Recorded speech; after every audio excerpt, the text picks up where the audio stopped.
If you find my video useful, please subscribe. Thank you. All right, so this video today is to show you how to replace a broken taillight on a trailer. Mine's not broken, it just got salt water in it and it no longer works. So we need to replace this, all right? So the things that we're gonna need a heat gun, need a pair of wire crimpers / cutters for wire splicers.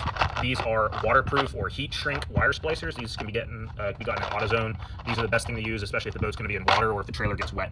And then you're gonna need a new set of taillights. And I got these off of Amazon because they're waterproof. All right, let's get started. All right, so first things first, we need to take off our old taillight. This style taillight has wires for the grounds. Some do not. Some have it built in where the ground is connected through the metal. So this has a white wire, which is to my ground, which is screwed into the frame. So we'll just go ahead and cut that. We'll go ahead and cut these two wires, leaving enough room to work. Okay, and then this is held on here by a 10mm nut. So we'll go ahead and take those off. And then once we have this old light off, we'll go ahead and talk about it. This is the passenger side of a trailer. So you want to make sure you use the right light. In a set of lights, there's always two, obviously, but one of them is meant for the side that has the brown and green wire. So this is the wrong side because this has the underside light for the license plate. So we'll keep that one and use that another time when we need to replace that side. And then we will go ahead and hook this new light up. And as you can see, all three wires will match up directly here. We'll go ahead and make sure that we have one of our pads in there so that the pad keeps it from being metal directly on the plastic. Go ahead and run our wires through this, push this through my holes here and my hole here, and now I know that that is safe. We'll put the wires through the hole, and then we'll go ahead and get this new light hooked up.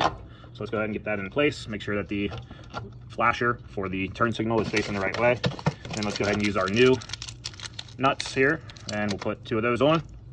So in the ones that don't have a ground wire, what you'll see is that most people put a ground wire from the trailer, or they'll put it right here. Some people will bolt it right here.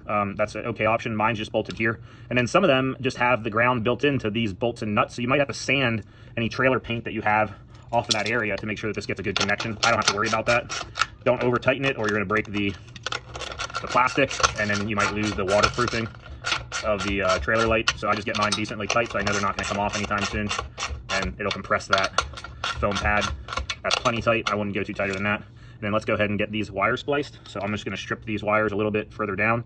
So I'm using my wire strippers. We'll go ahead and get that side done. This one's done. And then this one's done. And then we'll go ahead and just make sure that they're about the right length. Cut just a little bit off of this one. You want to have about 1 centimeter of the wires exposed. And then we need to get the heat shrink connectors on each one of these 3 wires. So the first one, we'll just do the brown first. Put that into this end. We'll go ahead and use the appropriate blue area here so that it crimps it at the right area. Crimp that, so that's crimped on that one. Do the white wire next, which is our ground wire. Go ahead and make sure that that's in there nice and tight. Again, we'll use the crimpers at the blue setting, right like that, like you're seeing. Get a nice tight squeeze. Lastly, we'll do our green wire. And again, crimp in the blue setting. Blue is the right wire gauge for these. As you can see, it covers 16 through 14 gauge wire. This is 16 gauge wire. So now we need to get these wires exposed. So again, this is 16 gauge wire, so I'll go ahead and pull that end off using my crimpers. 16 gauge wire, so I'm going to use that 16 gauge wire spot. Get that wire exposed as we've been doing. Get these ends twisted so I know that they'll go into there appropriately. I need a little bit more on this one. Okay, there we go. Now I know that'll make a good connection. And then lastly, we'll do our ground wire as well. Okay, now we're ready to connect all of these. So I would go ahead and get my ground done first so I know that one's done. Get that connected here.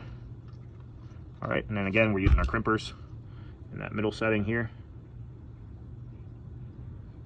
All right, now it's crimped. Then we'll connect our green to green and crimp that one. And then lastly, we will go ahead and crimp our brown to brown. And the reason we use these heat shrink ones is these end up waterproof. So if we're using this on a boat trailer, like what this is, I don't have to worry about them getting wet. All right, now these are all done, but we need to heat shrink them. So as you watch here, I'll turn on my heat gun and we'll heat shrink these ends. If you don't have a heat gun, honestly, a hair dryer will work if you get it hot enough. But as you can see, that's shrinking down around that wire, which is exactly what we want. Let it get a nice tight seal. Okay, then do the other end.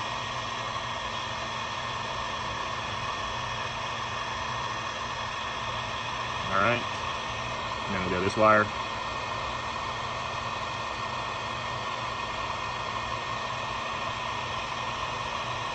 And you can see it heat shrinking around that. That's what's making it waterproof, because it's got a little bit of a liquid in there once it seals and gets wet. All right, we'll do this last side here, the ground wire. And you don't want to over melt it because it will affect the wire itself. All right, and then you're gonna let them cool. You can tuck these wires back into the trailer itself after they've cooled down a little bit. That way you don't have all that extra wire needing to be exposed, right? And there we go. And if you wanted to, you could put this ground wire and kind of wrap it around somewhere, but I'm okay with a little bit of extra showing. It's not gonna hurt anything. It's not gonna pull out anywhere. If you wanted to, you could always loop it up a couple times and then put a zip tie on it or something just for like that purpose there. But either way, let's go ahead and check to make sure that this works now, all right? So we'll go ahead and move our camera around the front. I'll grab my keys and we'll check it out. All right, so I got my keys, and as you can see, when I lock the truck, it goes ahead and lights up my brake lights, so we know that these are ready to go now. Hopefully you'll like and subscribe. If you find my video useful, please subscribe. Thank you.